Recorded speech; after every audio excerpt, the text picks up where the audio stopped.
एक बिटिया के विवाह की गहमा गहमी थी। मेहमान आ रहे थे और सभी तैयारियां जोरों पर थीं। मेहंदी हल्दी की रस्म के लिए सामने से चली आ रही थी वो प्यारी सलोनी बिटिया, और उस रस्म के शुरू होते ही बजने लगा एक विदाई गीत।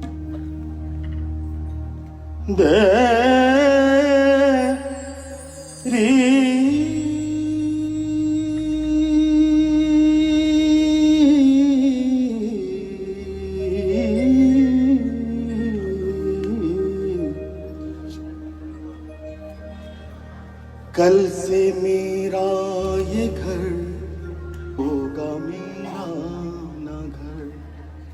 कल से मेरा ये घर होगा मेरा ना घर। कल से मेरा ये घर होगा मेरा ना घर। तुझसे मांगा न क्या क्या न तूने दिया, मेरी हर जिद को पूरा है तूने किया।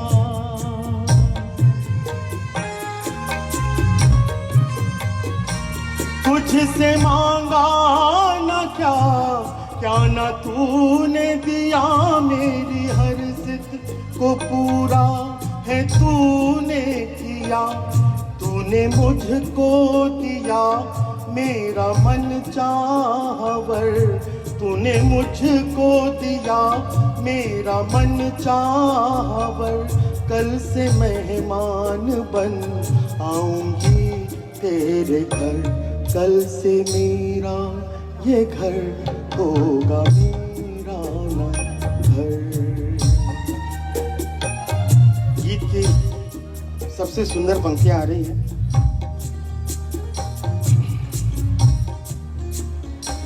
अब जो रूठूंगी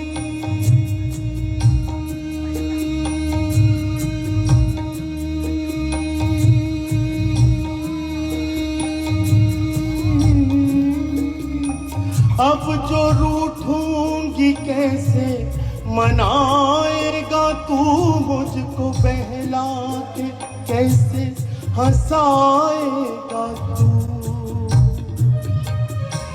अब जो रूठूंगी कैसे मनाएगा तू मुझको बहला के, कैसे हंसाएगा तू। आज जी भर के मुझको रुला डांट कर, आज जी भर के मुझको रुला डांट कर। कल से तरसूंगी इस डांट को उम्र भर। कल से मेरा ये घर होगा मेरा ना घर।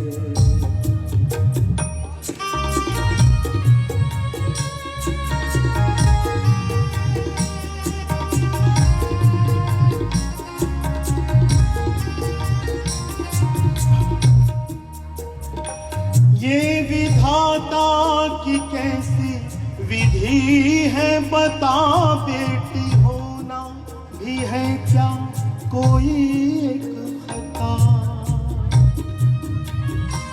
ये विधाता की कैसी विधि है बता, बेटी होना भी है क्या कोई एक खता।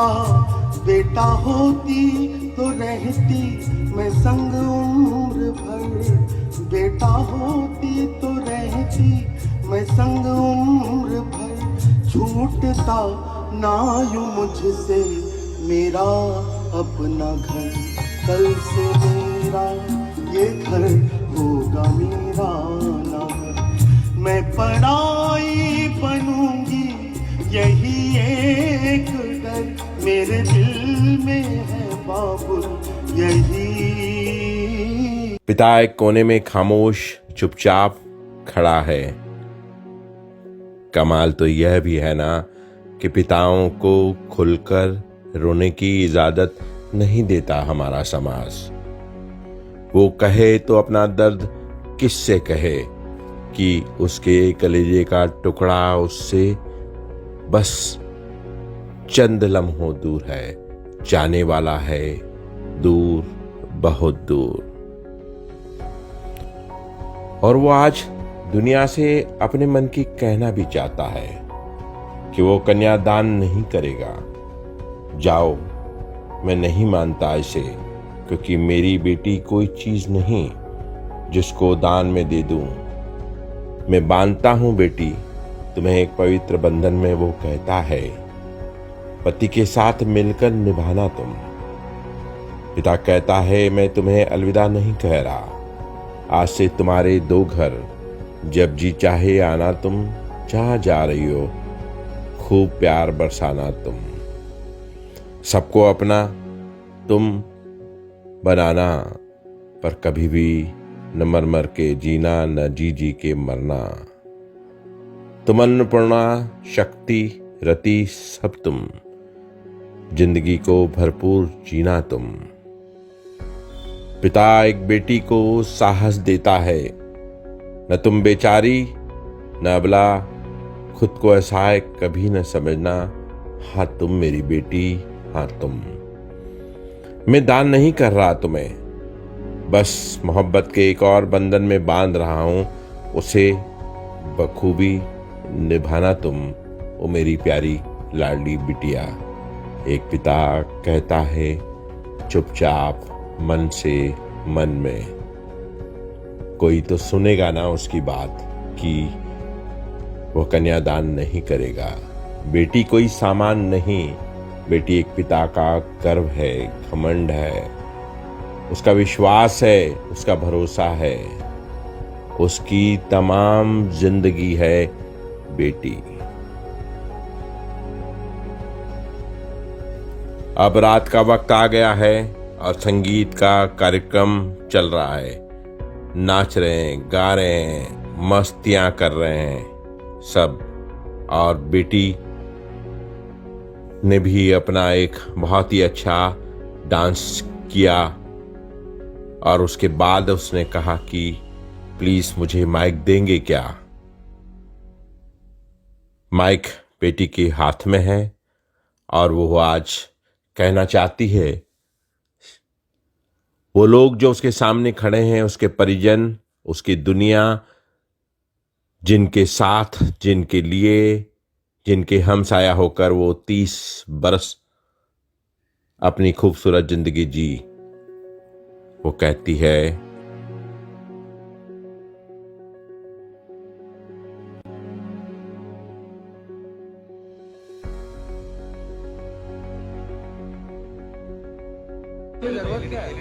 Good evening to all.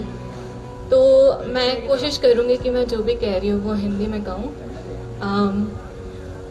Uncle ने मुझसे परसों पूछा था कि बेटा अब तुम शादी कर रही हो तो कैसी लाइफ चाहिए तुम्हें आगे। तो वो क्वेश्चन समहाउ दिमाग में घूमता रहा। थोड़ा और सोचा तो सबसे पहले तस्वीर आई नाना नानी जी की। तो बहुत कम लोगों को पता होगा कि मेरे नाना नानी जी 90% ऑफ द टाइम साथ में खाना खाते हैं। स्टिल साथ में खाना खाते हैं और वो एक प्लेट से नानी जी को नाना जी ध्यान से सारा खाना खिलाते भी हैं। तो मैंने आज तक इतने सालों में उन्हें लड़ते नहीं देखा। तो शायद मुझे मेरी लाइफ नाना नानी जैसी चाहिए, क्योंकि मैंने देखा है नाना जी केयर जितना करते हैं नानी जी का, छोटी दवाई से लेके उनके दिन के आराम तक हर चीज का ध्यान नाना जी जैसे रखते हैं। मुझे शायद अपनी लाइफ वैसी चाहिए। फिर मैंने और सोचा तो मम्मी पापा का चेहरा सामने आया। तो मम्मी और पापा बिल्कुल ऑपोजिट पर्सनालिटीज हैं। जो लोग उन्हें जानते हैं उन्हें पता है। मुझे ऐसा लगा कि मेरी और चिराग की पर्सनालिटी भी बहुत डिफरेंट है। बट स्टिल मैं मम्मी पापा को देखती हूँ कि वो लड़ते हैं, झगड़ते हैं, मगर रोज की चाय साथ ही में लेते हैं। चाय के साथ रोज ताश का game, I mean cards what we play, 2-3 games खेलते ही खेलते हैं। पापा भले ही रोज हारे, मगर फिर भी मम्मी को कन्विंस गेम खेलने के लिए वही करते हैं। तो शायद मुझे मेरी लाइफ वैसी ही चाहिए। फिर और सोचा, तो फिर ऐसे भी लगा कि शायद हर एक कपल अपने आप में स्पेशल होता है। तो more you observe, more you realize कि everybody is imperfectly perfect. Uncle ने मुझसे एक सवाल और पूछा कि बेटा तुम जा तो रही हो, बट ये नहीं सोचना कि घर छोड़ के जा रही हो। तो मैंने कहा ये तो ऑब्वियस सी बात है, मैं घर छोड़ के तो नहीं जा रही हूँ। कैसे जा सकता है कोई घर छोड़ के, क्योंकि 30 years, I mean it's very bad of me to tell you my exact age, but 30 years मैंने इस घर में रहा है। स्टार्टिंग फ्रॉम सारे मामा मामी जी, हर एक मामा अपने आप में इतने स्पेशल हैं, इतने बर्थडेज मेरे गए हैं। मेरे पास आज भी अपने पहले बर्थडे से लेके तो लास्ट बर्थडे आई सेलिब्रेटेड, सबके गिफ्ट्स मेरे पास सेव्ड हैं। उन लोगों ने मेरा हर एक बर्थडे उज्जैन ट्रैवल करके मेरे साथ सेलिब्रेट किया है। More than that, chocolates, unlimited trips to adventure lands, बहुत लाड किया है। सारे मामा सारे मामी जी, मामी जी तो जैसे इंतजार करते हैं बेटी कब घर आए, कब मैं उसे बना करके सारी चीजें खिलाऊं, जो पता नहीं एक अजीब ही सुकून महसूस होता है मुझे खिलाने में। तो मामा मामी जी, थैंक यू सो मच, बहुत प्यार मिला आप लोगों से, मैं कंपेयर नहीं कर सकती उस प्यार को। फिर आते हैं सारे पापा के फ्रेंड्स। पापा के सारे friends is more than our family. हर एक दुख के समय में, और मुझे ऐसा लगता है अंकल कि शायद मैं सभी से ज्यादा लाड़की हूँ पूरे ग्रुप में। Amit, Amol, I am sorry but ये सच है। शायद मेरे हर एक अचीवमेंट को सब लोगों से ज्यादा अंकल इन लोगों ने सेलिब्रेट किया है। मेड भी 12th के passing marks in the sense अच्छे मार्क्स थे, बट अंकल लोग घर आए, गिफ्ट्स लेकर के आए, सबने साथ ही में सेलिब्रेट किया। उसके बाद शायद सभी बच्चों के अच्छे मार्क्स आए होंगे, बट जितना सेलिब्रेशन मेरे लिए अंकल इन लोगों ने किया है शायद उन लोगों के इसमें नहीं किया।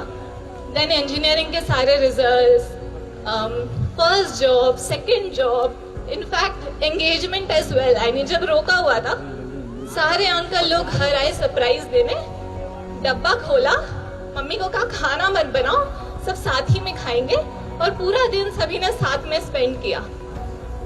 मुझे ऐसे इतने साल में मैंने एक चीज बहुत अच्छे से रियलाइज किया है कि लाइफ में मनी से ज्यादा वैल्यूएबल प्यार होता है। हर एक समय में जितना प्यार अंकल आंटी ने मुझे दिया है, कोई कंपैरिजन नहीं है उस प्यार का। देन मेरे सारे cousins, blessing in disguise, they made me fun. On a literal note, मैं बहुत बोरिंग इंसान हूँ, मुझे सिर्फ काम से मतलब रहता है, काम करो बट वो फन मेरी लाइफ में वो लोग लेके आते हैं। एंड मेरी कजिन फैमिली थोड़ी एक्सटेंडेड है, मामा के साइड, पापा के साइड, अंकल के बच्चे, सभी लोग बहुत प्यारे हैं, बहुत प्यार करते हैं। कुछ स्पेशल मेंशन भी है, भाभी, प्रियंका भाभी मुझे दिखाई नहीं दे रही है, बट वो भाभी मेरी पहली भाभी हैं जिन्होंने मुझे बताया कि एक नए घर में जाके कैसे लोगों से अटैचमेंट क्रिएट किया जाता है। आज शायद हम रोज बात नहीं करते हैं, मगर वो जितना प्यार करती हैं, सारे फर्स्ट स्टेप्स जो वो लेती है, कोई कंपैरिजन नहीं है उनका। तो भाभी आप जहां भी हो, मुझे दिखाई नहीं दे रहे हो, but thank you so much, बहुत प्यार देने के लिए, मम्मी को मुझसे ज्यादा प्यार करने के लिए, थैंक यू सो मच। मैंने बहुत से लोगों को मेंशन नहीं किया है, सारी बुआएं, सारी दीदी, भाई लोग, सभी लोग बहुत स्पेशल हैं। एंड इन दी एंड ये चीजें कोई छोड़ करके नहीं जा सकता, कैसे और क्यों कोई छोड़ेगा। तो मैं तो ये सब लेके जा रही हूँ, और शायद ये और बढ़ते ही जाएगा with life. Thank you so much everybody. मैं नहीं रो रही हूँ, और आप लोगों को भी नहीं रोना है, इट्स अ हैप्पी मोमेंट। तो thank you so much all, thank you, I mean that is enough I think. Thank you. दूसरा दिन विवाह का आ गया। सुबह से कितनी रस्में हुई, रिसेप्शन हुआ और अब फेरे गठबंधन भी हो गया। बस आ गई वो घड़ी जो बहुत दुखदाई है, असहनीय है, देखने में, सुनने में, भापने में। हाँ, विदाई का वक्त आ गया है और अब उस बेटी को अपना पहला कदम दूसरे घर, दूसरी दुनिया के लिए उठाना है। भाई उसे मीठा पानी पिलाता है उस विश्वास के साथ कि तेरी अगली जिंदगी इतनी ही मीठी, इतनी ही सुंदर हो, और मैं हूं ना। भाई विश्वास देता है। सामने पूरा परिवार खड़ा है, माँ, पिता, नाना नानी, भाभियां, बुआएं, मौसियां।